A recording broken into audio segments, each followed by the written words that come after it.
तुम्हाला माहीत आहे का, आज ज्या पराक्रमाला आपण हॅट्रिक म्हणून डोक्यावर घेतो त्याचं नातं कोणत्याही महागड्या ट्रॉफीशी नसून चक्क एक साध्या टोपीशी आहे.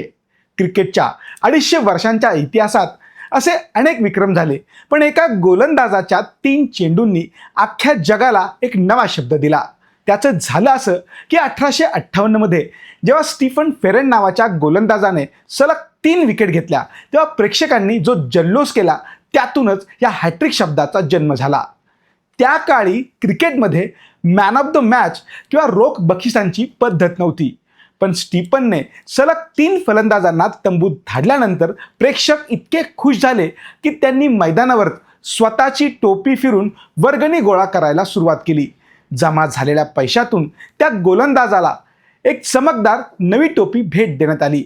एका खेळाडूच्या ट्रिकमुळे त्याला हॅट मिळाली, म्हणून नाव पडलं हॅट्रिक. ही टोपी देण्याची पद्धत इतकी गाजली की 1878 मध्ये वृत्तपत्रांनी अधिकृतपणे या पराक्रमाला हॅट्रिक म्हणून प्रसिद्धी दिली.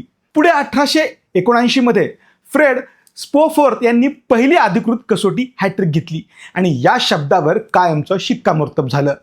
आज टोपी देण्याची प्रथा बंद झाली असली तरी आजही जेव्हा एखादा गोलंदाज सलग 3 विकेट घेतो तेव्हा संपूर्ण स्टेडियम एकाच नावानं दुमदुमतं, ते म्हणजे हॅट्रिक. भारतासाठी हा शब्द अधिक खास ठरला तो 2001 मध्ये, जेव्हा कोलकात्याच्या इडन गार्डन्सवर हरभजन सिंगने ऑस्ट्रेलियाच्या 3 फलंदाजांना बाद करून इतिहास रचला. तेव्हापासून गल्ली क्रिकेट असो वा वर्ल्ड कप, हॅट्रिक हा शब्द प्रत्येक क्रिकेटप्रेमीच्या गळ्यातील ताईत बनला आहे. अवघ्या 3 चेंडूंनी दिलेला हा शब्द आज फुटबॉलपासून ते हॉकीपर्यंत सर्वच खेळाडूंची शान वाढत आहे. ही स्टोरी तुम्हाला कशी वाटली आम्हाला कमेंट करून नक्की सांगा.